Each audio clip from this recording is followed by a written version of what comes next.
ਸਾਡੇ ਦੇਸ਼ ਦੇ ਵਿੱਚ ਸਭ ਤੋਂ ਵੱਡੀ ਸਮੱਸਿਆ ਇਹ ਆ ਕਿ ਸਾਡੇ ਦੇਸ਼ ਦੇ ਕੋਲ ਸਭ ਤੋਂ ਵਧੀਆ ਤੇ ਸਭ ਤੋਂ ਵੱਡਾ ਸੰਵਿਧਾਨ ਹੋਣ ਦੇ ਬਾਵਜੂਦ ਸਭ ਤੋਂ ਵੱਡੀਆਂ ਸਮੱਸਿਆਵਾਂ ਵੀ ਸਾਡੇ ਦੇਸ਼ ਦੇ ਵਿੱਚ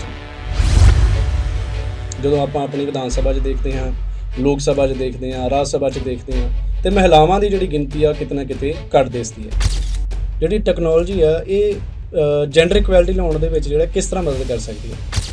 ਕਿਤੇ ਨਾ ਕਿਤੇ ਜਦੋਂ ਆਪਾਂ ਸਕੀਮਸ ਬਣਾ ਦਿੰਨੇ ਆ ਬਟ ਉਹਦੀ ਇੰਪਲੀਮੈਂਟੇਸ਼ਨ ਨਹੀਂ ਹੁੰਦੀ ਸਰ, ਉਦੋਂ ਕਿਤੇ ਨਾ ਕਿਤੇ ਜਿਹੜੀ ਮਤਲਬ ਵਿਮਨ ਨੂੰ ਥ੍ਰੈਟ ਹੋਣਾ ਸ਼ੁਰੂ ਹੋ ਜਾਂਦਾ ਤੇ ਉਹ ਨੀਤੀਆਂ ਵਿੱਚ ਕਿਤੇ ਨਾ ਕਿਤੇ ਕਮੀ ਹੈ ਜਾਂ ਜਾਗਰੂਕਤਾ 'ਚ ਕਿਤੇ ਨਾ ਕਿਤੇ ਕਮੀ ਹੈ? ਜੋ ਸਾਡੇ ਐਮਐਲਏ ਨੇ, ਐਮਸੀ ਨੇ, ਉਹਨਾਂ ਨੂੰ ਬੰਨਤਾ ਜਾਂਦੀਆਂ ਨੇ, ਠੀਕ ਹੈ, MC MLA, but in actual ਉਹਨਾਂ ਦੇ ਹਸਬੈਂਡ ਵਰਕ ਕਰ ਰਹੇ ਹੁੰਦੇ ਆ। ਮਤਲਬ ਕਿਉਂ ਨਹੀਂ ਵਿਮਨ ਨੂੰ ਤੁਸੀਂ ਅੱਗੇ ਆਉਣ ਦੇ ਰਹੇ? ਕਿ ਸਿਰਫ ਕਿਉਂ ਐਜੂਕੇਸ਼ਨਲ ਬੈਕਵਰਡ ਹੈ? ਕਿਉਂ ਤੁਸੀਂ ਐਜੂਕੇਸ਼ਨਲੀ ਉਹਨਾਂ ਨੂੰ ਪ੍ਰਮੋਟ ਨਹੀਂ ਕਰ ਰਹੇ? ਮਤਲਬ ਕੀ ਰੀਜ਼ਨ ਹੈ ਇਹਦਾ? ਮਤਲਬ ਕਿ ਜਿਹੜੇ ਮੈਨਸ ਹੈ ਉਹ ਕਿਉਂ ਵਿਮਨ ਨੂੰ ਵੀਕ ਸਮਝਦੇ? ਤੁਸੀਂ ਕੀ ਸੋਚਦੇ ਹੋ ਕਿ ਇਹਦਾ ਰੀਜ਼ਨ ਕੀ ਹੋ ਸਕਦਾ? ਇਹ ਨਹੀਂ ਕਹਿ ਸਕਦੇ ਕਿ ਇੱਕੋ ਦਿਨ 'ਚ ਸਾਰੀ ਦੁਨੀਆ ਨੂੰ ਆਪਾਂ ਚੇਂਜ ਕਰ ਸਕਦੇ ਹਾਂ ਜਾਂ ਵਿਮਨ ਇਨਰੋਲਮੈਂਟ ਵਧਾ ਸਕਦੇ ਹਾਂ, ਬਟ ਕਹਿੰਦੇ ਨਾ ਵੀ ਜੇ ਤੁਸੀਂ ਘਰ ਤੋਂ ਹੀ ਚੀਜ਼ਾਂ ਸ਼ੁਰੂ ਕਰੋਗੇ ਤਾਂ ਅੱਗੇ ਲੈਵਲ ਤੇ ਤਾਂ ਜਾਂਦੀ ਹੈ। ਜੇ ਥੋੜੇ ਵੀ ਆਪਾਂ ਕਦਮ ਚੱਕਣਾ ਸ਼ੁਰੂ ਕਰਾਂਗੇ ਤਾਂ ਸਰ ਇੱਦਾਂ ਅਵੇਅਰਨੈਸ ਜਾਗ ਸਕਦੀ ਹੈ। ਜਿਵੇਂ ਆਪਾਂ ਦੇਖਦੇ ਹਾਂ ਜਿਹੜਾ 498A ਆ, ਉਹ ਕਹਿੰਦੇ ਕਿ ਉਹ ਜ਼ਿਆਦਾਤਰ ਜਿਹੜਾ ਮਿਸਯੂਜ਼ ਹੋ ਰਿਹਾ, ਤੇ ਮਤਲਬ ਇਹ ਸਹੀ ਹੈ ਜੋ ਮਿਸਯੂਜ਼ ਹੋ ਰਿਹਾ ਕਿ ਵਿਮਨ ਨੂੰ ਅੱਗੇ ਗੈਪ ਕਰਦੇ ਉਹਨਾਂ ਨੂੰ ਅੱਗੇ ਅਪਲਿਫਟ ਕਰਦੇ ਕਿਤੇ ਨਾ ਕਿਤੇ ਮੈਨ ਦੀ ਜਿਹੜੀ ਪ੍ਰਾਈਵੇਸੀ ਉਹ ਥ੍ਰੈਟ ਹੋ ਰਹੀ ਹੈ। ਇਹ ਕਿਸ ਤਰ੍ਹਾਂ ਇਨੀਸ਼ੀਏਟਿਵ ਲਿਆ ਆਪਾਂ ਕਰ ਸਕਦੇ ਹਾਂ ਕਿ ਜਿਹੜਾ ਜੈਂਡਰ ਇਕੁਐਲਿਟੀ ਆਏ, ਕਿ ਸਾਰੇ ਲੋਕੀ ਆਪਣੇ ਆਪ ਨੂੰ ਬਰਾਬਰ ਮਹਿਸੂਸ ਕਰਨ? ਹੁਣ ਆਪਣੇ ਕਾਲਜ ਦੀ ਦੇਖ ਲਓ, ਹਰਜੀਤ ਮੈਮ ਹੈ, ਮਤਲਬ ਐਡੇ ਵੱਡੇ ਲੈਵਲ ਤੇ ਜਿਹੜੇ ਆਕਲੈਂਡ ਦੇ ਵਿੱਚ ਜਾ ਕੇ ਪਹਿਲੀ ਗੱਲ ਤਾਂ ਇੰਡੀਆ ਲੈਵਲ ਨੂੰ ਰਿਪਰੈਜ਼ੈਂਟ ਕਰਕੇ ਆਏ, ਦੂਜੀ ਉਹ ਮਾਤਾ ਗੁਜਰੀ ਕਾਲਜ ਨੂੰ ਰਿਪਰੈਜ਼ੈਂਟ ਕਰਕੇ ਆਏ। ਸਤਿ ਸ਼੍ਰੀ ਅਕਾਲ ਜੀ। ਮਾਤਾ ਗੁਜਰੀ ਕਾਲਜ ਦਾ YouTube ਚੈਨਲ ਦੇਖ ਰਹੇ ਸਾਰੇ ਦਰਸ਼ਕਾਂ ਦਾ ਮੈਂ ਦਿਲਰਾਜ ਸਿੰਘ ਸਵਾਗਤ ਕਰਦਾ ਹਾਂ। ਅੱਜ 8 ਮਾਰਚ ਨੂੰ ਪੂਰੇ ਵਿਸ਼ਵ ਦੇ ਵਿੱਚ ਅੰਤਰਰਾਸ਼ਟਰੀ ਮਹਿਲਾ ਦਿਵਸ ਮਨਾਇਆ ਜਾ ਰਿਹਾ ਹੈ। ਇਸ ਅੰਤਰਰਾਸ਼ਟਰੀ ਮਹਿਲਾ ਦਿਵਸ ਦਾ ਜਿਹੜਾ ਥੀਮ ਰੱਖਿਆ ਗਿਆ ਹੈ ਉਹ ਥੀਮ ਹੈ digit all innovation and technology for gender equality. ਇਸ ਦਿਵਸ ਦਾ ਉਦੇਸ਼ ਹੈ ਕਿ ਪੂਰੇ ਵਿਸ਼ਵ ਪੱਧਰ 'ਤੇ ਮਹਿਲਾਵਾਂ ਵਾਸਤੇ ਜਿਹੜੀ ਹੈ ਧਾਰਮਿਕ, ਸਮਾਜਿਕ ਅਤੇ ਰਾਜਨੀਤਿਕ ਜਿਹੜੀ ਬਰਾਬਰੀ ਲਿਆਂਦੀ ਜਾਵੇ। ਜਦੋਂ ਆਪਾਂ ਧਾਰਮਿਕ ਬਰਾਬਰੀ ਦੀ ਗੱਲ ਕਰਦੇ ਹਾਂ ਤਾਂ ਸਾਰੇ ਧਰਮਾਂ ਦੇ ਵਿੱਚ ਜਿਹੜਾ ਮਹਿਲਾਵਾਂ ਨੂੰ ਪੂਰਾ ਸਤਿਕਾਰ ਦਿੱਤਾ ਗਿਆ ਹੈ, ਬਰਾਬਰਤਾ ਦਿੱਤੀ ਗਈ ਹੈ, ਪਰ ਸਮਾਜਿਕ ਤੌਰ 'ਤੇ ਜਿਹੜੀ ਅਜੇ ਸੰਭਵ ਜਿਹੜੀ ਆ ਨਹੀਂ ਹੋ ਸਕੀ। ਹੁਣ ਜਦੋਂ ਆਪਾਂ ਰਾਜਨੀਤਿਕ ਬਰਾਬਰੀ ਦੀ ਗੱਲ ਕਰਦੇ ਹਾਂ ਤਾਂ ਸਾਡੇ ਭਾਰਤੀ ਸੰਵਿਧਾਨ ਦੇ ਵਿੱਚ ਰਾਈਟ ਟੂ ਇਕੁਐਲਿਟੀ ਆਰਟੀਕਲ 14 ਤੋਂ ਲੈ ਕੇ 18 ਤੱਕ ਦਿੱਤਾ ਗਿਆ, ਜਿਸ ਦੇ ਤਹਿਤ ਕਿਸੇ ਨਾਲ ਕਿਸੇ ਵੀ ਤਰ੍ਹਾਂ ਦੀ ਜਿਹੜੀ ਨਾ ਬਰਾਬਰੀ ਨਹੀਂ ਕੀਤੀ ਜਾਂਦੀ। ਪਰ ਜਦੋਂ ਇਸ ਦਾ ਅਮਲੀ ਰੂਪ ਦੇਖਦੇ ਹਾਂ ਤਾਂ ਤਸਵੀਰ ਕੁਝ ਹੋਰ ਦੇਖਣ ਨੂੰ ਮਿਲਦੀ ਹੈ। ਜਦੋਂ ਆਪਾਂ ਆਪਣੀ ਵਿਧਾਨ ਸਭਾ 'ਚ ਦੇਖਦੇ ਹਾਂ, ਲੋਕ ਸਭਾ 'ਚ ਦੇਖਦੇ ਹਾਂ, ਰਾਜ ਸਭਾ 'ਚ ਦੇਖਦੇ ਹਾਂ ਤੇ ਮਹਿਲਾਵਾਂ ਦੀ ਜਿਹੜੀ ਗਿਣਤੀ ਆ ਕਿਤੇ ਨਾ ਕਿਤੇ ਘੱਟ ਦਿਸਦੀ ਹੈ। ਮੰਗ ਉੱਠਦੀ ਆ ਕਿ ਜਿਹੜੇ 33% ਜਿਹੜਾ ਆ ਪਾਰਟੀਸਪੇਸ਼ਨ ਹੈ, ਹਿੱਸੇਦਾਰੀ ਆ ਮਹਿਲਾਵਾਂ ਦੀ, ਉਹ ਰਾਜਨੀਤਿਕ ਤੌਰ 'ਤੇ ਪੱਕੀ ਤੈਅ ਕੀਤੀ ਜਾਵੇ, ਜੋ ਹਜੇ ਮੁਮਕਿਨ ਨਹੀਂ ਹੋ ਸਕਿਆ। ਇਸੇ ਵਿਸ਼ੇ 'ਤੇ ਚਰਚਾ ਕਰਨ ਵਾਸਤੇ ਸਾਡੇ ਨਾਲ ਜੁੜੇ ਨੇ ਮਾਤਾ ਗੁਜਰੀ ਕਾਲਜ ਦੇ ਕੈਮਿਸਟਰੀ ਵਿਭਾਗ ਦੇ ਪ੍ਰੋਫੈਸਰ ਗੁਰਲੀਨ ਮੈਮ। ਮੈਮ ਬਹੁਤ ਬਹੁਤ ਸਵਾਗਤ ਹੈ ਜੀ ਤੁਹਾਡਾ ਸਾਡੇ ਸਟੂਡੀਓ ਦੇ ਵਿੱਚ। ਅਤੇ ਮੈਮ ਮੇਰਾ ਪਹਿਲਾ ਸਵਾਲ ਇਹ ਹੈ ਕਿ ਜੋ ਸਾਡੇ ਇਸ ਸਮੇਂ ਮਨਾਇਆ ਜਾ ਰਿਹਾ ਵਿਸ਼ਵ ਪੱਧਰ 'ਤੇ ਮਹਿਲਾ ਦਿਵਸ, ਕਿ ਜਿਹੜਾ ਇਹਦਾ ਥੀਮ ਹੈ ਕਿ innovation and technology for gender equality, ਜਿਹੜੀ ਟੈਕਨੋਲੋਜੀ ਆ ਇਹ ਜੈਂਡਰ ਇਕੁਐਲਿਟੀ ਲਿਆਉਣ ਦੇ ਵਿੱਚ ਜਿਹੜਾ ਕਿਸ ਤਰ੍ਹਾਂ ਮਦਦ ਕਰ ਸਕਦੀ ਹੈ? ਸਰ ਦੇਖੋ, ਜਿਵੇਂ ਸਪੋਜ਼ ਆਪਾਂ ਦੇਖਦੇ ਹਾਂ ਵੀ ਜਿਹੜੀ ਇੱਕ ਵਿਮਨ ਦੀ ਪਾਰਟੀਸਪੇਸ਼ਨ ਹੈ ਜੈਂਡਰ ਇਕੁਐਲਿਟੀ ਦੇ ਵਿੱਚ, ਮਤਲਬ ਇੱਕ ਡਿਜੀਟਲੀ ਜੇ ਦੇਖਿਆ ਜਾਵੇ, ਕੋਵਿਡ-19 ਦੀ ਆਪਾਂ ਗੱਲ ਕਰ ਲੈਂਦੇ ਹਾਂ, ਮਤਲਬ ਉਸ ਟਾਈਮ ਆਪਾਂ ਦੇਖਿਆ ਕਿ ਵਿਮਨ ਪਾਰਟੀਸਪੇਸ਼ਨ ਡਿਜੀਟਲੀ ਬਹੁਤ ਹੋ ਰਹੀ ਸੀ। ਇਵਨ ਗਵਰਨਮੈਂਟ ਇਨੀਸ਼ੀਏਟਿਵਸ ਵੀ ਇੱਦਾਂ ਦੇ ਸੀ ਕਿ ਜਿਹੜੇ ਡਿਜੀਟਲੀ ਵਿਮਨ ਨੂੰ ਇਨਰੋਲ ਕਰਵਾ ਰਹੇ ਸੀ, ਬਟ ਕਿਤੇ ਨਾ ਕਿਤੇ ਜਦੋਂ ਆਪਾਂ ਸਕੀਮਸ ਬਣਾ ਦਿੰਦੇ ਹਾਂ ਬਟ ਉਹਦੀ ਇੰਪਲੀਮੈਂਟੇਸ਼ਨ ਨਹੀਂ ਹੁੰਦੀ ਸਰ, ਉਦੋਂ ਕਿਤੇ ਨਾ ਕਿਤੇ ਜਿਹੜੀ ਮਤਲਬ ਵਿਮਨ ਨੂੰ ਥ੍ਰੈਟ ਹੋਣਾ ਸ਼ੁਰੂ ਹੋ ਜਾਂਦਾ। ਅਤੇ ਜਦੋਂ ਆਪਾਂ ਮੰਨ ਲਓ ਹੁਣ ਸੰਵਿਧਾਨਿਕ ਤੌਰ 'ਤੇ ਗੱਲ ਕਰੀਏ ਕਿ ਸਾਨੂੰ ਆਰਟੀਕਲ 14 ਤੋਂ ਲੈ ਕੇ ਆਰਟੀਕਲ 18 ਤੱਕ ਰਾਈਟ ਟੂ ਇਕੁਐਲਿਟੀ ਜਿਹੜੀ ਦਿੱਤੀ ਗਿਆ, ਫਿਰ ਵੀ ਜਿਹੜੀ ਅਵੇਅਰਨੈਸ ਨਾ ਹੋਣ ਕਰਕੇ ਕਿਤੇ ਨਾ ਕਿਤੇ ਆਪਾਂ ਦੇਖਦੇ ਹਾਂ ਕਿ ਨਾ ਇਕੱਲਾ ਜੈਂਡਰ ਦੇ ਆਧਾਰ 'ਤੇ ਨਹੀਂ, ਹੋਰ ਵੀ ਬੜੀ ਜ਼ਿਆਦਾ ਜਿਹੜੀ ਇਨਇਕੁਐਲਿਟੀ ਜਿਹੜੀ ਆ ਫੇਸ ਕੀਤੀ ਜਾਂਦੀ ਹੈ। ਅਤੇ ਉਹਦੇ ਕੀ ਕਾਰਨ, ਮੇਨ ਕਾਰਨ ਕੀ ਨੇ?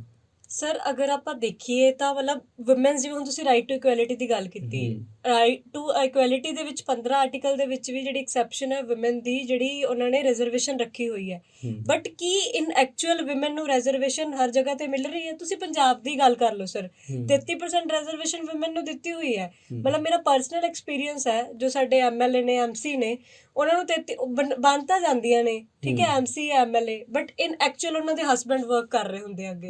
ਮਤਲਬ ਕਿਉਂ ਨਹੀਂ ਵਿਮਨ ਨੂੰ ਤੁਸੀਂ ਅੱਗੇ ਆਉਣ ਦੇ ਰਹੇ?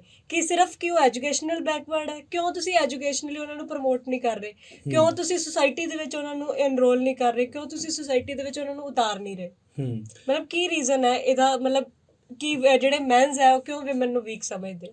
ਮਤਲਬ ਇਹਦਾ ਕੀ ਤੁਸੀਂ ਕੀ ਸੋਚਦੇ ਹੋ ਕਿ ਇਹਦਾ ਰੀਜ਼ਨ ਕੀ ਹੋ ਸਕਦਾ? ਮਤਲਬ ਕੁਛ ਸਰ ਇੱਕ ਹੁੰਦਾ ਹੈ ਨਾ ਕਿ ਜਿਹੜੀ ਪੈਟਰੈਕਲ ਸੁਸਾਇਟੀ ਆਪਣੀ ਉਹ ਖਿੱਚ ਰਹੀ ਹੈ ਕੁਛ, ਮਤਲਬ ਹਾਲਾਂਕਿ ਇੰਨੀਆਂ ਇਹ ਸਕੀਮਸ ਹੋਣ ਦੇ ਬਾਵਜੂਦ, ਇੰਨੀ ਇਨਰੋਲਮੈਂਟ ਹੋਣ ਦੇ ਬਾਵਜੂਦ, ਇੰਨੀ ਰਿਜ਼ਰਵੇਸ਼ਨ ਹੋਣ ਦੇ ਬਾਵਜੂਦ ਵੀ ਵੂਮਨ ਆਪਾਂ ਦੇਖਦੇ ਹਾਂ ਕਿ ਸਕੀਮਸ ਤਾਂ ਬਹੁਤ ਬਣ ਗਿਆ ਕਿ ਜਿਹੜਾ ਉਹਦਾ ਗਰਾਊਂਡ ਲੈਵਲ ਹੈ ਕਿ ਉੱਥੇ ਇੰਪਲੀਮੈਂਟ ਹੋ ਰਹੀਆਂ ਨੇ। ਜਿਵੇਂ ਇਹ ਹੁਣ ਦੇਖਣਾ ਚਾਹੀਦਾ। ਮੰਨ ਲਓ ਆਪਾਂ ਆਪਣੇ ਪ੍ਰੈਜ਼ੀਡੈਂਟ ਦੀ ਗੱਲ ਕਰਦੇ ਹਾਂ ਤੇ ਉਹ ਪਹਿਲੀ ਟਰਾਈਬਲ ਉਹਨੂੰ ਬਿਲੋਂਗ ਕਰਦੇ ਨੇ ਤੇ ਉਹ ਬਣੇ ਨੇ, ਪ੍ਰੈਜ਼ੀਡੈਂਟ ਬਣੇ ਨੇ। ਬਿਲਕੁਲ। ਤੇ ਕੀ ਇਹ ਮੁਮਕਿਨ ਨਹੀਂ ਹੈਗਾ ਕਿ ਜਿਵੇਂ ਹੁਣ ਸਾਡੀਆਂ ਰੂਰਲ ਵੂਮਨ ਨੇ, ਸਰਕਾਰ ਨੀਤੀਆਂ ਤਾਂ ਬਣਾਉਂਦੀ ਹੈ ਕਿ ਉਹਨਾਂ ਨੂੰ ਐਮਪਾਵਰ ਕੀਤਾ ਜਾ ਸਕੇ, ਤੇ ਉਹ ਨੀਤੀਆਂ ਵਿੱਚ ਕਿਤੇ ਨਾ ਕਿਤੇ ਕਮੀ ਹੈ ਜਾਂ ਜਾਗਰੂਕਤਾ 'ਚ ਕਿਤੇ ਨਾ ਕਿਤੇ ਕਮੀ ਹੈ? ਸਰ ਕਿਤੇ ਨਾ ਕਿਤੇ ਅਵੇਅਰਨੈਸ ਕੰਪੇਨ ਚਲਾਉਣ ਦੀ ਵੀ ਲੋੜ ਹੈ, ਕਿਤੇ ਨਾ ਕਿਤੇ ਜਿਹੜੀ ਨੀਤੀਆਂ ਨੇ ਉਹਨਾਂ ਨੂੰ ਐਕਚੁਅਲ ਇੰਪਲੀਮੈਂਟ ਕਰਨ ਦੀ ਵੀ ਲੋੜ ਹੈ। ਮੈਂ ਸਰ ਜਿਵੇਂ ਤੁਹਾਨੂੰ ਐਗਜ਼ਾਮਪਲ ਦਿੰਦੀ ਹਾਂ, ਮੈਂ ਜਦੋਂ ਕਾਲਜ ਦੇ ਵਿੱਚ ਸਟੱਡੀ ਕਰਦੀ ਸੀ ਤੇ ਸਾਡਾ ਐਨਐਸਐਸ ਕੈਂਪ ਲੱਗਿਆ, ਤੇ ਸਾਡਾ ਕੈਂਪ ਸੀ ਮਹਿਮੂਦਪੁਰ ਸੋਢੀਆਂ ਪਿੰਡ ਦੇ ਵਿੱਚ, ਇੱਥੇ ਜਿਹੜਾ ਫਤਿਹਗੜ੍ਹ ਸਾਹਿਬ ਦੇ ਨੇੜੇ।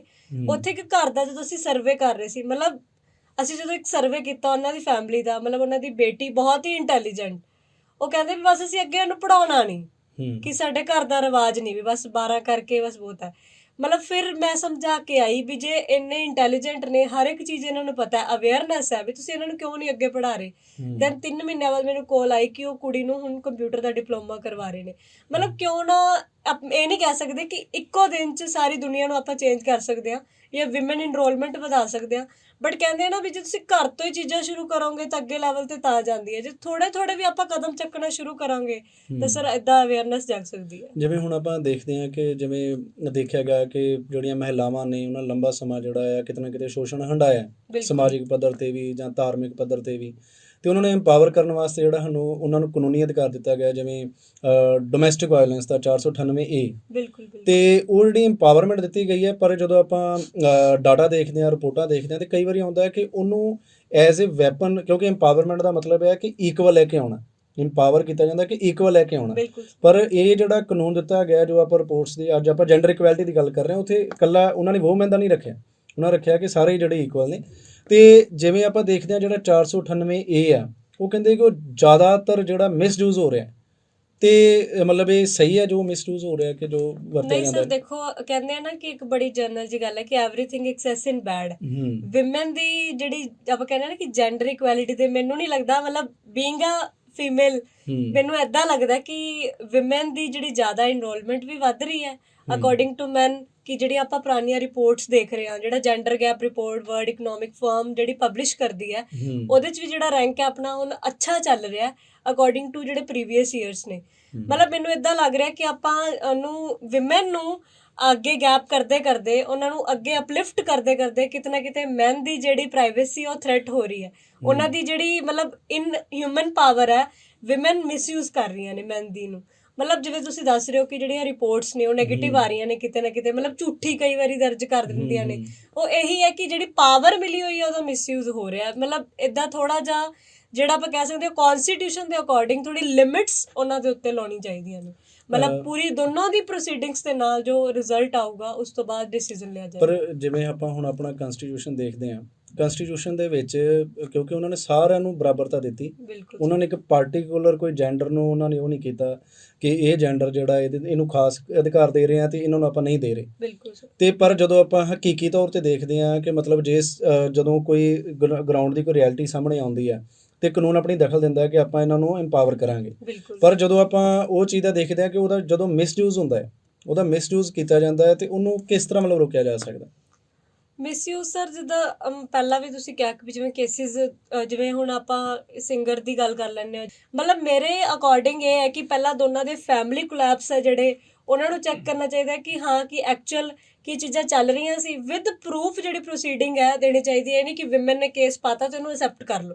ਮਤਲਬ ਵਿਦ ਪ੍ਰੂਫ ਜਿਹੜੀ ਪ੍ਰੋਸੀਡਿੰਗ ਹੈ ਉਹ ਅੱਗੇ ਕੰਟੀਨਿਊ ਕਰਨੀ ਚਾਹੀਦੀ ਹੈ ਤੇ ਉਹਦਾ ਰਿਜ਼ਲਟ ਵੀ ਇਸ ਹਿਸਾਬ ਨਾਲ ਦੇਣਾ ਚਾਹੀਦਾ ਹੈ। ਨਹੀਂ ਕਿ ਵਿਮਨ ਵਿਚਾਰੀ ਤਰਸ ਦਾ ਆਧਾਰ ਹੈ, ਉਹਨੂੰ ਲੈ ਕੇ ਤੁਸੀਂ ਉਹਦੀ ਜਿਹੜੀ ਕੇਸ ਹੈ ਉਹ ਦਰਜ ਕਰ ਲਓ। ਜਿਵੇਂ ਤੁਸੀਂ ਕਿਹਾ ਕਿ ਰਿਜ਼ਰਵੇਸ਼ਨ ਜਿਹੜੀ ਆ ਉਹ ਤੈਅ ਕੀਤੀ ਗਈ ਹੈ ਕਿ ਜਿਵੇਂ ਹੁਣ ਕੋਈ ਸਰਪੰਚ ਬਣਦੀ ਹੈ ਕੋਈ ਫੀਮੇਲ ਜਾਂ MC ਬਣਦੀ ਹੈ, ਉਹ ਜਿਹੜੀਆਂ ਪਾਵਰਸ ਯੂਜ਼ ਕਰ ਰਿਹਾ ਉਹ ਮੇਲ ਕਰ ਰਿਹਾ ਤੇ ਇਹਦੇ ਹੁਣ ਕਾਨੂੰਨੀ ਤੌਰ 'ਤੇ ਜੇ ਅਧਿਕਾਰ ਦੇ ਦਿੱਤਾ ਗਿਆ ਤੇ ਕੀ ਕਿਤੇ ਮਹਿਲਾ ਆਪਣੇ ਆਪ ਨੂੰ ਕਮਜ਼ੋਰ ਮਹਿਸੂਸ ਕਰਦੀ ਹੈ ਕਿ ਉਹ ਆਪਣੀ ਪਾਵਰਸ ਨੂੰ ਯੂਜ਼ ਕਰ ਰਹੀ, ਉਹ ਆਪਣੀਆਂ ਪਾਵਰਸ ਜਿਹੜੀਆਂ ਆਪਣੇ ਮੇਲ ਉਹਨੂੰ ਡੋਮੀਨੇਟ ਕਰਨ ਦੇ ਰਹੀ ਹੈ ਕਿ ਤੂੰ ਮੇਰੀਆਂ ਪਾਵਰਸ ਨੂੰ ਯੂਜ਼ ਕਰ?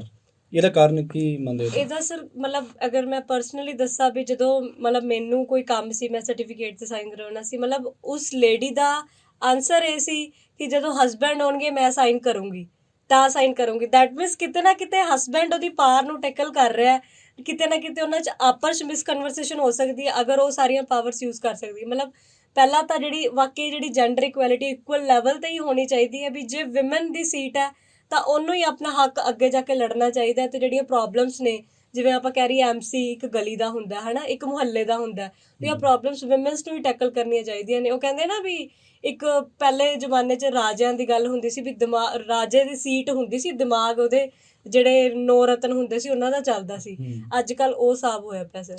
ਤੇ ਆਪਣੇ ਜਿਹੜੇ ਐਜੂਕੇਸ਼ਨਲ ਇੰਸਟੀਟਿਊਸ਼ਨਸ ਨੇ ਜਾਂ ਸਾਡੀਆਂ ਜਿਹੜੀਆਂ ਸਰਕਾਰਾਂ ਨੇ ਜਾਂ ਲੋਕਲ ਪੱਧਰ 'ਤੇ ਕਹਿ ਲਈਏ, ਇਹ ਕਿਸ ਤਰ੍ਹਾਂ ਇਨੀਸ਼ੀਏਟਿਵ ਲਿਆ ਆਪਾਂ ਕਰ ਸਕਦੇ ਹਾਂ ਕਿ ਜਿਹੜਾ ਜੈਂਡਰ ਇਕੁਐਲਿਟੀ ਆਏ, ਕਿ ਸਾਰੇ ਲੋਕੀ ਆਪਣੇ ਆਪ ਨੂੰ ਬਰਾਬਰ ਮਹਿਸੂਸ ਕਰਨ?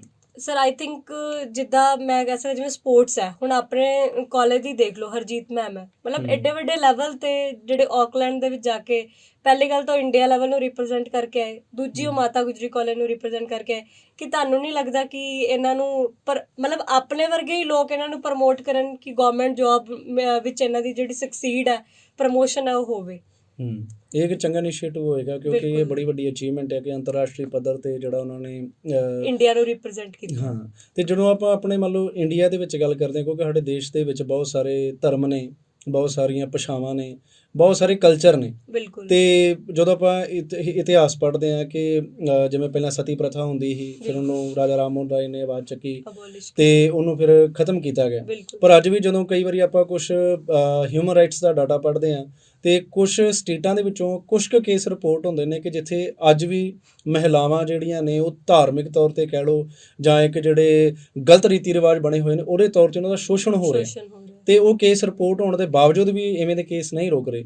ਤੇ ਇਹਨਾਂ ਨੂੰ ਕਿਸ ਤਰ੍ਹਾਂ ਰੋਕਿਆ ਜਾ ਸਕਦਾ? ਸਰ ਆਈ ਥਿੰਕ ਮੈਨੂੰ ਇਦਾਂ ਲੱਗਦਾ ਵੀ ਜਿਹੜੇ ਬੈਕਵਰਡ ਏਰੀਆਸ ਨੇ ਉਹ ਹਜੇ ਵੀ ਟੈਕਲ ਨਹੀਂ ਹੋ ਰਹੇ। ਜਿਵੇਂ ਤੁਸੀਂ ਕਹਿੰਦੇ ਹੋ ਨਾਰਥ ਈਸਟ ਕੰਟਰੀਜ਼, ਆਪਾਂ ਸਟੇਟਸ ਦੀ ਗੱਲ ਕਰੀਏ ਹੈ ਨਾ, ਨਾਰਥ ਈਸਟ ਸਟੇਟਸ ਦੇ ਵਿੱਚ ਹਜੇ ਵੀ ਇੱਦਾਂ ਦੀਆਂ ਕੁਝ ਸਟੇਟਸ ਹੈ, ਜਿਵੇਂ ਕੇਰਲਾ ਦੇ ਵਿੱਚ ਲਾ ਲਓ, ਇਕੱਲਾ ਕੇਰਲਾ ਨਹੀਂ, ਕੇਰਲਾ ਦੇ ਅੰਦਰ ਜੋ ਸਟੇਟਸ ਨੇ ਹਜੇ ਵੀ ਜਿਵੇਂ ਕਹਿ ਰਹੇ ਵਿਮਨ ਦਾ ਸ਼ੋਸ਼ਣ ਹੋ ਰਿਹਾ ਹੈ ਹਲੇ ਵੀ। ਮਤਲਬ ਜੇ ਤੁਸੀਂ ਪ੍ਰੋਪਰ ਉਹਨਾਂ ਲੈਵਲ ਤੱਕ ਨਹੀਂ ਪਹੁੰਚੋਗੇ, ਜਿਵੇਂ ਤੁਸੀਂ ਟਰਾਈਬਲ ਦੀ ਗੱਲ ਕੀਤੀ ਕਿ ਟਰਾਈਬਲ ਕਮਿਊਨਿਟੀ ਸੇਫ ਹੈ ਮਤਲਬ ਵਿਮਨ ਲਈ, ਬਹੁਤ ਕੇਸਿਸ ਐਵੇਂ ਦੇ ਵੀ ਆਉਂਦੇ ਆ ਸਰ ਕਿ ਜਿੱਥੇ ਵਿਮਨ ਨਾਲ ਸੈਕਸ਼ੂਅਲ ਰੇਪ ਕੇਸਿਸ ਦੇ ਵੀ ਆਉਂਦੇ ਆ ਕਿ ਉਹ ਹਜੇ ਵੀ ਸੇਫ ਨਹੀਂ ਹੈ, ਜੋ ਟਰਾਈਬਲ ਸੁਸਾਇਟੀ ਵੀ ਹੈ, ਵਿਮਨ ਸਪੈਸ਼ਲੀ। ਬਾਕੀ ਜਿਵੇਂ ਤੁਸੀਂ ਕਹਿ ਰਹੇ ਹੋ ਕਿ ਬੈਕਵਰਡ ਏਰੀਆਜ਼ ਦੇ ਵਿੱਚ ਹਲੇ ਵੀ ਉਹ ਪ੍ਰੋਬਲਮ ਦੇਖਣ ਨੂੰ ਮਿਲ ਰਹੀ ਹੈ। ਮੈਨੂੰ ਲੱਗਦਾ ਕਿ ਜਿਹੜੇ ਇੱਦਾਂ ਦੇ ਪੀਕ ਏਰੀਆਜ਼ ਨੇ ਜਿਨ੍ਹਾਂ ਵੱਲ ਨਾ ਤਾਂ ਕੋਈ ਕੌਨਸਟੀਟਿਊਸ਼ਨ ਦੀ ਪ੍ਰੋਵੀਜ਼ਨ ਹੈ ਕਿ ਇੱਥੇ ਅਸੀਂ ਕੁਝ ਕਰਾਂਗੇ, ਨਾ ਉੱਥੇ ਕੋਈ ਗਵਰਨਮੈਂਟ ਪ੍ਰੋਪਰ ਆਪਣੀ ਅਪਰੋਚ ਦਿਖਾ ਰਹੀ ਹੈ ਜਾਂ ਉਹਨਾਂ ਲਈ ਨਾ ਕੋਈ ਇਨੀਸ਼ੀਏਟਿਵਸ ਹੈ, ਆਈ ਥਿੰਕ ਉਹਨਾਂ ਨੂੰ ਟੈਕਲ ਕਰਨਾ ਚਾਹੀਦਾ। ਜਿਵੇਂ ਆਪਾਂ ਲਾ ਲਓ ਯੂਪੀ ਬਿਹਾਰ ਦੇ ਕਾਫੀ ਗਾਉਂ ਨੇ ਹਜੇ ਵੀ ਉੱਥੇ ਜਿਹੜੀਆਂ ਵਿਮਨਸ ਨਾਲ ਟਿਪੀਕਲ ਬਿਹੇਵ ਕੀਤਾ ਜਾਂਦਾ। ਸਾਡਾ ਜਿਹੜਾ ਸਿਨੇਮਾ ਆ, ਸਿਨੇਮਾ ਦੇ ਵਿੱਚ ਵੀ ਜਦੋਂ ਆਪਾਂ ਜੋ ਦੇਖਦੇ ਹਾਂ ਤੇ ਉੱਥੇ ਵੀ ਕਿਤੇ ਨਾ ਕਿਤੇ ਚਲੋ ਕੁਛ ਕੁ ਅੱਜ ਕੱਲ੍ਹ ਮੂਵੀਜ਼ ਬਣ ਰਹੀਆਂ ਨੇ ਕਿ ਜਿਹੜੀਆਂ ਵੂਮੈਨ ਨੂੰ ਜਿਹੜਾ ਉਹਨਾਂ ਦੇ ਇਸ਼ੂਜ਼ ਨੇ, ਉਹਨਾਂ ਦੀ ਜਿਹੜੀ ਮਤਲਬ ਉਹ ਆਪਣੀ ਹੋਂਦ ਨੂੰ ਸਮਝਣ ਅਤੇ ਉਹਨੂੰ ਆਪਣਾ ਮਹਿਸੂਸ ਕਰਨ ਅਤੇ ਪਾਵਰ ਫੀਲ ਕਰਨ, ਉਵੇਂ ਦਾ ਕੀਤਾ ਜਾ ਰਿਹਾ। ਪਰ ਹਜੇ ਬਹੁਤਾ ਮੀਡੀਆ ਇਸ ਬਾਰੇ ਗੱਲ ਨਹੀਂ ਕਰ ਰਿਹਾ। ਅਤੇ ਮੀਡੀਆ ਕੀ ਭੂਮਿਕਾ ਅਦਾ ਕਰ ਸਕਦਾ? ਜੇ ਮੰਨ ਲਓ ਆਪਾਂ ਵੈਸੇ ਆਪਣੇ ਮੀਡੀਆ ਦੀ ਗੱਲ ਕਰੀਏ, ਆਪਣੇ ਮੂਵੀਜ਼ ਰਾਹੀਂ ਜਾਂ ਕਿਸੇ ਵੀ ਜ਼ਰੀਏ ਰਾਹੀਂ, ਅਤੇ ਮੀਡੀਆ ਕੀ ਅਦਾ ਕਰ ਸਕਦਾ ਹੈ ਕਿ ਇਕੁਐਲਿਟੀ ਜਿਹੜੀ ਆ ਸਕੇ? ਬਿਲਕੁਲ ਸਰ, ਮੀਡੀਆ ਤਾਂ ਇੱਕ ਇੰਟਰਮੀਡੀਏਟ ਪਾਵਰ ਬਣ ਸਕਦਾ ਬਹੁਤ ਵੱਡੀ, ਇੱਕ ਵਿਮਨ ਤੇ ਜਿਹੜੀ ਅੱਗੇ ਇਨਰੋਲਮੈਂਟ ਹੋ ਸਕਦੀ ਹੈ ਪਾਰ ਦੇ ਵਿੱਚ, ਕਿ ਤੁਸੀਂ ਅੱਗੇ ਤੋਂ ਅੱਗੇ ਜਿਹੜੀ ਉਹਨਾਂ ਦੇ ਸੋਸ਼ਲ ਇਸ਼ੂਜ਼ ਕਹਿ ਸਕਦੇ ਹਾਂ ਆਪਾਂ, ਜਾਂ ਉਹਨਾਂ ਦੀ ਜਿਹੜੀ ਬਣਦੀਆਂ ਪ੍ਰੋਬਲਮਸ ਨੇ ਉਹਨਾਂ ਨੂੰ ਅੱਗੇ ਲਿਆਓ ਤਾਂ ਕਿ ਵਿਮਨ ਅਵੇਅਰ ਹੋਣ। ਈਵਨ ਗਰਲ ਸਟੂਡੈਂਟਸ ਆਪਾਂ ਦੇਖਦੇ ਹਾਂ ਕਿ ਕੁਛ ਜਿਨ੍ਹਾਂ ਦੇ ਕੀ ਹੁੰਦੇ ਆ ਨਾ ਵੀ ਉਹਨਾਂ ਦਾ ਕਰਨ ਦਾ ਕੁਛ ਹੋਰ ਮਨ ਹੁੰਦਾ ਹੈ, ਘਰਦਿਆਂ ਦੀ ਸਪੋਰਟ ਦੇ ਮਤਲਬ ਕੁਝ ਕਾਰਨਵਸ਼ ਇੱਦਾਂ ਦੇ ਹੋ ਜਾਂਦੇ ਆ ਕਿ ਉਹਨਾਂ ਨੂੰ ਅੱਗੇ ਨਹੀਂ ਮਤਲਬ ਦਿੱਤੀਆਂ ਜਾਂਦੀਆਂ ਓਪਰਚੁਨਿਟੀਜ਼ ਕਿ ਤੁਸੀਂ ਅੱਗੇ ਕੁਝ ਕਰ ਸਕੋ। ਆਈ ਥਿੰਕ ਮੀਡੀਆ ਇੱਕ ਬਹੁਤ ਅੱਛਾ ਸੈਂਟਰ ਬਣ ਸਕਦਾ ਹੈ, ਇੰਟਰਮੀਡੀਏਟ ਸੈਂਟਰ ਬਣ ਸਕਦਾ ਹੈ ਕਿ ਤੁਸੀਂ ਵਿਮਨ ਦੀ ਇਨਰੋਲਮੈਂਟ ਅੱਛੀ ਲੈਵਲ ਤੇ ਪਹੁੰਚਾ ਸਕਦੇ ਹੋ ਤੇ ਇੱਕ ਮੈਸੇਜ ਜ਼ਰੂਰ ਦੇ ਸਕਦੇ ਹੋ ਮਤਲਬ ਗਵਰਨਮੈਂਟ ਨੂੰ ਵੀ ਈਵਨ ਤੇ ਪਬਲਿਕ ਨੂੰ ਵੀ ਕਿ ਜਿਹੜੀਆਂ ਵਿਮਨ ਨੇ ਜਿਹਨੇ ਸ੍ਰਿਸ਼ਟੀ ਸਾਜੀ ਹੈ ਤੁਸੀਂ ਉਹਨਾਂ ਨੂੰ ਹੀ ਪਿੱਛੇ ਧਕਾ ਰਹੇ ਹੋ। ਚਲੋ ਮੈਮ, ਤੁਸੀਂ ਸਾਡੇ ਸਟੂਡੀਓ ਆਏ, ਬਹੁਤ ਬਹੁਤ ਧੰਨਵਾਦ। ਇਹ ਚਰਚਾ ਦਾ ਮੇਨ ਸਿੱਟਾ ਇਹੀ ਨਿਕਲਦਾ ਹੈ ਕਿ ਦੇਖੋ, ਜਦੋਂ ਆਪਾਂ ਧਰਮ ਦੀ ਗੱਲ ਕਰਦੇ ਹਾਂ ਤੇ ਗੁਰੂ ਨਾਨਕ ਦੇਵ ਜੀ ਵੱਲੋਂ ਕਿਹਾ ਗਿਆ ਕਿ ਸੋ ਕਿਉਂ ਮੰਦਾ ਆਖਿਆ ਜਿਤ ਜੰਮੈ ਰਾਜਾਨ, ਕਿ ਜੋ ਰਾਜਾ ਨੂੰ ਜਨਮ ਦਿੰਦੀ ਹੈ ਉਸ ਨੂੰ ਮਾੜਾ ਕਿਉਂ ਕਹਿਣਾ। ਫਿਰ ਉਸ ਤੋਂ ਬਾਅਦ ਜਿਵੇਂ ਅੱਜ ਆਪਾਂ ਇੰਟਰਨੈਸ਼ਨਲ ਵੂਮਨ ਡੇ ਵੀ ਮਨਾ ਰਹੇ ਹਾਂ, ਅਤੇ ਐਕਚੁਅਲੀ ਜਿਹੜੀ ਇਹਦੀ ਸ਼ੁਰੂਆਤ ਹੋਈ ਸੀ ਉਹ 1908 ਦੇ ਵਿੱਚ ਅਮਰੀਕਨ ਸੋਸ਼ਲਿਸਟ ਜਿਹੜੀ ਇੱਕ ਉਹਨਾਂ ਦੀ ਪਾਰਟੀ ਸੀ, ਉਹਨਾਂ ਵੱਲੋਂ ਉਹ ਔਰਤਾਂ ਜਿਹੜੀਆਂ ਉਹ ਲੜੀਆਂ, ਮਹਿਲਾਵਾਂ ਲੜੀਆਂ ਕਿ ਸਾਨੂੰ ਫੈਕਟਰੀਆਂ ਦੇ ਅੰਦਰ ਜਾਂ ਜਿੱਥੇ ਆਪਾਂ ਕੰਮ ਕਰਦੇ ਹਾਂ, ਸਾਨੂੰ ਅਗਰ ਬਰਾਬਰ ਕੰਮ ਕਰ ਰਹੀਆਂ ਤਾਂ ਉਹਨੂੰ ਬਰਾਬਰ ਪੇ ਕੀਤਾ ਜਾਏ, ਕਿ ਸਾਨੂੰ ਜਿਹੜਾ ਸੰਵਿਧਾਨਿਕ ਤੌਰ 'ਤੇ ਜਾਂ ਸਾਨੂੰ ਕਾਨੂੰਨੀ ਰੂਪ 'ਚ ਜਿਹੜੇ ਅਧਿਕਾਰ ਦਿੱਤੇ ਗਏ ਨੇ, ਜਦੋਂ ਤੱਕ ਆਪਾਂ ਇਹਨਾਂ ਨੂੰ ਸਮਝਦੇ ਨਹੀਂ ਆਪਾਂ ਯੂਜ਼ ਨਹੀਂ ਕਰ ਸਕਦੇ। ਅਤੇ ਸਾਡੇ ਦੇਸ਼ ਦੇ ਵਿੱਚ ਸਭ ਤੋਂ ਵੱਡੀ ਸਮੱਸਿਆ ਇਹ ਆ ਕਿ ਸਾਡੇ ਦੇਸ਼ ਦੇ ਕੋਲ ਸਭ ਤੋਂ ਵਧੀਆ ਅਤੇ ਸਭ ਤੋਂ ਵੱਡਾ ਸੰਵਿਧਾਨ ਹੋਣ ਦੇ ਬਾਵਜੂਦ ਸਭ ਤੋਂ ਵੱਡੀਆਂ ਸਮੱਸਿਆਵਾਂ ਵੀ ਸਾਡੇ ਦੇਸ਼ ਦੇ ਵਿੱਚ ਨੇ।